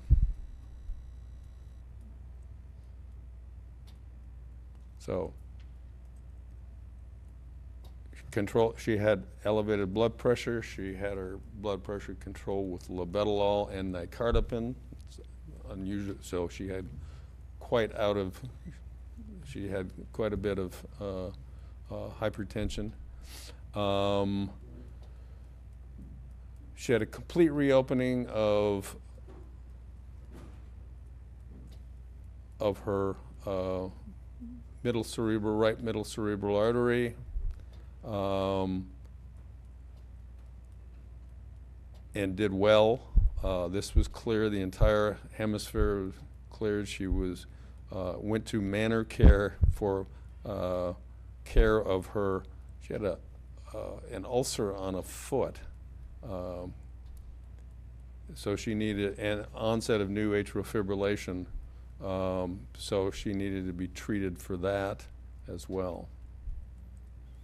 So she's on Lovenox and Coumadin bridging. This is interesting after having just had TPA to go on to another antithrombolytic or antiplatelet drug. Okay, now we're going to switch gears. Last case, but it's an important case. Code 3 for urgent transport from urgent clinic at Memorial to Peace Health. Upon arrival, find a 27-year-old male in SVT with dizziness and chest tightness. Moved to Gurney, transported code 3. Pulse was 240. Blood pressure 115/80. 12 lead was read as supraventricular tachycardia, non-STEMI. Got adenosine 6 milligrams IV unchanged. Got adenosine 12 milligrams IV unchanged. Arrived at medical center and was transferred care.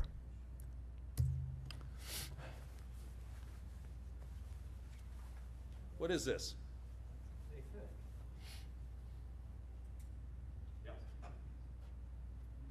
AFib with rapid ventricular response and very wide complex. Would it help that the patient, well, it wouldn't help, as a matter of fact, confuse the thing, is that in the interview of the patient and the discussion with the urgent clinic, the patient has said that a cardiologist had once told him that he might have WPW, but they'd done some evaluation and then said he didn't have it. That's just a red herring here, and it's confusional. What's the treatment of this? What's the treatment of atrial fibrillation with wide complex with rapid ventricular response? Is adenosine the treatment? Slow the rate. What? Okay. All right. Now, atrial fibrillation with wide complex, possibly aberrantly conducted. How do you want to treat? Yeah. What part of chest pain and what part of chest pain and dizziness don't I understand as this being perhaps kind of, well, the cardiologist and the ED doc said, oh Jesus, they gave you the medicine. But they said, well, we're just going to go ahead and a single shot and he's cured. Now, what about slowing? Somebody says slow his rhythm down. What am I going to slow his rhythm down? What do you not want to use with wide complex AFib? Anything that blocks the AV node. In your orders, it specifically says no diltiazem, no verapamil, no adenosine. You don't use adenosine to treat AFib anyway. It's contraindicated in AFib. So that covers all the bases. You said, well, this guy was so stable, he seemed to be nice. I think I'd like treating with something, I want to treat this, treating, now, if you're going to use any drug at all, you might use amiodarone. But why not just call them unstable? Now, what's the problem if you treat atrial fibrillation with wide complex tachycardia with any of these things, like adenosine or any of the AV blocking those, like verapamil or Secondary pathways. that's right. What you do is you block the AV node, and the only thing open is that bad pathway, which becomes ventricular tachycardia and or ventricular fibrillation, which may not allow a normal thing to re-enter when you don't get out of the fib or V-tach. So it's potentially lethal. Which is what? Which is what? What did Memorial call it? Who cares? We're not. I'm not talking to Memorial. No, but if they're giving info to the medics, that's the doctor. They said he's got a rapid heart rate. They probably said it's supraventricular, and it's definitely supraventricular. I'm not arguing that.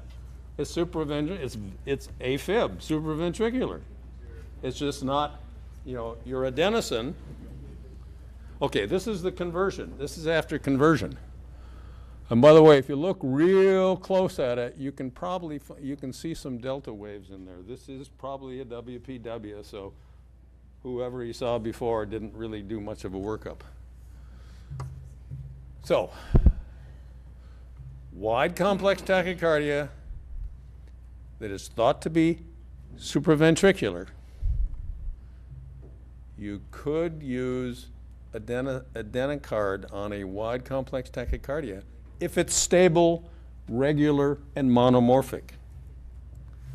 That is neither stable, regular, nor monomorphic. You've got all sorts of different looking QRSs in there.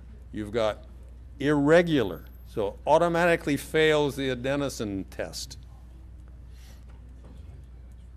Wide complex tachycardia, supraventricular tachycardia that's really fast, narrow complex, that's when you use diltiazem or verapamil or adenosine. Atrial fibrillation, narrow complex, you can use diltiazem or verapamil. Wide complex, do not use those things that have, even as simple, if you had atrial fibrillation, wide complex tachycardia, and you ask the guy to do a Valsalva maneuver, that is relatively contraindicated because of the AV node blocking. It's not so bad because it won't, after he passes out from his VFib, VTAC, he won't still have AV node stimulation. Okay. So, look at your, before you treat any dysrhythm, you have to diagnose the dysrhythmia. And atrial fibrillation just pops out at you. And atrial fibrillation, you treat differently. Okay. Next month is Skills Month. Next month is Skills Month. You don't have to come here. It's very exciting. But thank you for coming here.